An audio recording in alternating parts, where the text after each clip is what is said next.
pasting down the copies of the actual original goldenrods, I'll put them in certain specific areas and positions to help block off my corners and just enhance my composition of what's going on, and to just try and make them look like sporadic plants growing anywhere, anyway.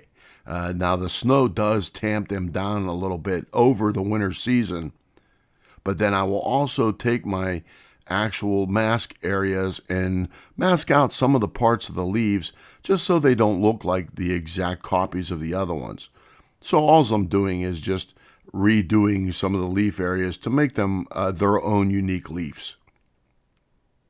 I could even use the mask in certain areas if I'm not sure about what the changes I'm making, but then I could easily add the mask or apply the mask to that area and make it permanent, or I could just leave it go and just think about it for a while and go back to it with a fresh mind and see if I am happy with the changes as is, or if I even want to adjust it a little bit more. For me, it's all about the accuracy of the painting and then also the composition, the two most important things that come to my mind. Now, creating the snow on the individual layers, what I did was keep the individual layers of the goldenrods on their own layers. So this way I can actually plan on painting the snow on specific layers, but then I know that snow will be behind the leaves of the foreground layers. This way, just right there, I can actually then just plan on painting snow as I need to, but then know that the leaves in the foreground will hide the snow if it's in the background layers. Here I am creating two different masks, just a foreground and a background mask. Since some of my goldenrods were behind the actual bird, I left them there, and then that way I won't have to erase them out if I pull all the layers to the foreground. This way I just left the background layers of goldenrods in the background, and the bird is covering up what it needs to cover up. But what I did do is apply those two masks together and made one master mask. That way I will be able to use that later for spotting things and creating patterns of what I want to do. Now adding the snowfall and then just working on the angles and the blur of them, I will actually keep those on their individual layers so I could go back in and move some of the snowflakes if I want to. Let's do some fine tuning to this painting. Okay, let's take a look and see what we have.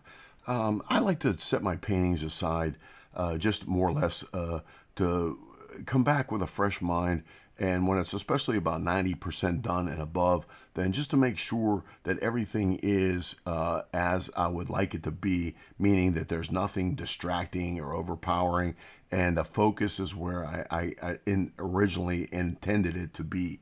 Now this one is just a bird looking right at you in a snowfall, and I just wanted to make it feel with that type of atmosphere.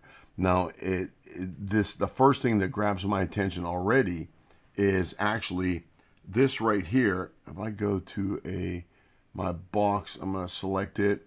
Now, this one is on the falling snow 0, and I just made that the 0 layer because I even put one up above the falling snow 1. But these two snowflakes right here are a little bit bothersome because they're right beside each other. Then this whole area is open down here. In other words, they don't appear to me to be staggered enough. So what I can actually do is just select this one, and since they're on their own transparent layer, then I can actually just grab it and move it, and I could put it anywhere I want now and even move its location completely. But then I gotta watch that if there's, now it's not hurting too much there, but you obviously wouldn't want to put the snowflake in front of something important because you would blur that area. And it would look like it's in front of something, but then it would also be covering up the detail that you took time to create. So for that reason, I'll put him maybe right there. Maybe up in here. But then I think I want to also move this one. Maybe I can actually, I will actually move this one maybe a little bit also. And I'll grab my layer adjuster tool. I can move this one where I want to. Put it right on the edge of the bird. I don't like that. That's just me. I'm going to just leave it right there for now. Well, let's see. That's not bad. I'll leave it there for now. But what I want to do is go back up and darken this up just a little wee bit, this area right here. So we'll zoom in on that. I know I'm going to need my Series 7 brush. And we're going to zoom in. And then you can see the feather detail and the blurs. And right here, this right here. Now what I will do is actually select that area and find out what layer it's on. And then I want to go to my transparency lock. And then I'm just going to darken that up just a little bit. And we will pick just one of these lighter browns. And I'm just going to slightly dust it on just to tone that orange down just a little bit. But I'm only going back over those exact areas of my lighter area because I have the transparency lock on. I want them to jump out at you a little bit, but not a whole bunch to where it looks like it's floating above the bird. I have to make everything a part of the bird. But if it's a lighter or darker value, then that's what I will do. And if I want to make them look rounded a little bit, then I'll just darken up the top just a little wee bit more to make the real subtle feathers look like they're turning in towards the bird and they're actually an arc and not just a flat line.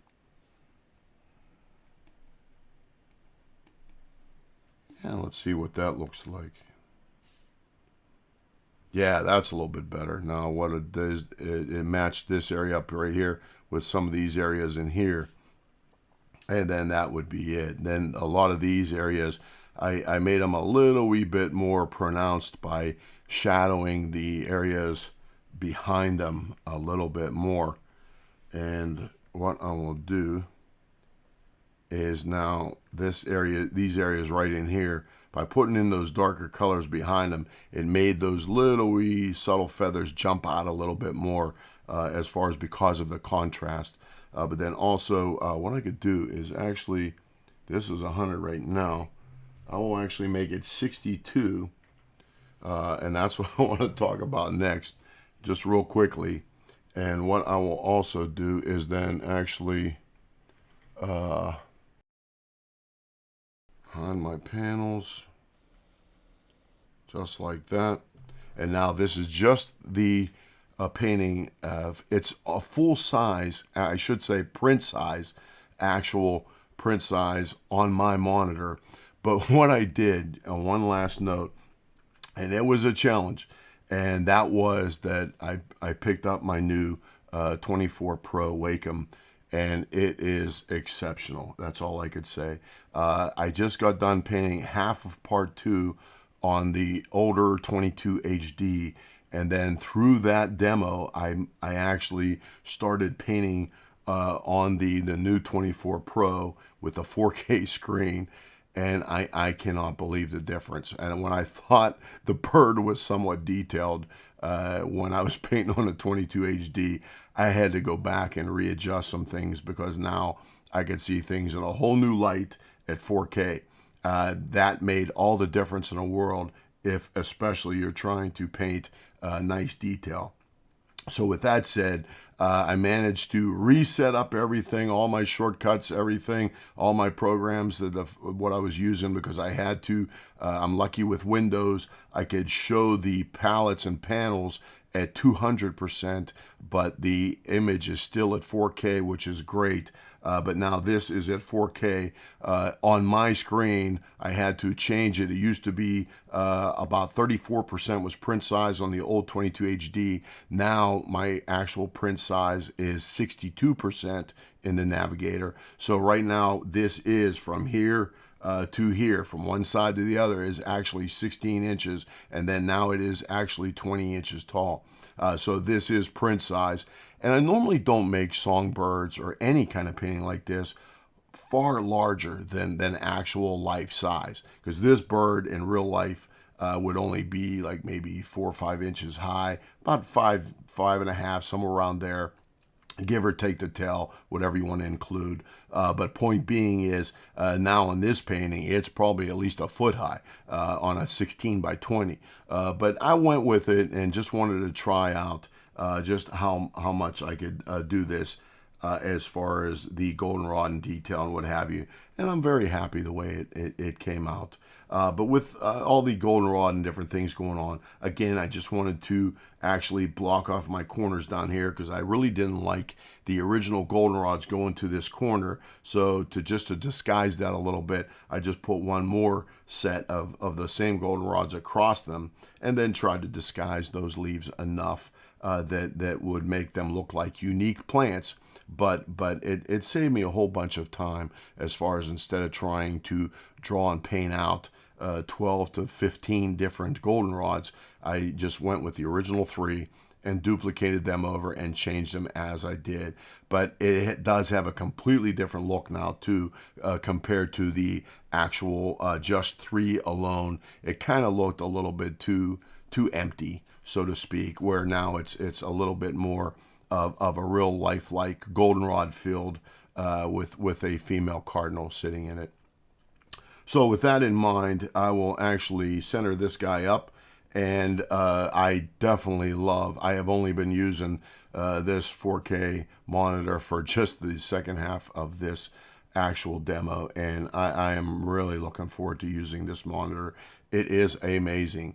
And I think coming from one monitor going to the other is then when you can really appreciate the difference of the parallax, of the pen pressures, of the sharpness of 4K. I'm glad I purchased it, and nothing to do with, I wasn't sponsored or anything. It was just my own purchase, and I am very happy I did, because I am really looking forward to using this particular monitor. With that said, the next demo will be on this monitor, and we'll figure out something new to do. And as always, until then, thanks for watching, and until I see you out in the field or at the studio, thanks again.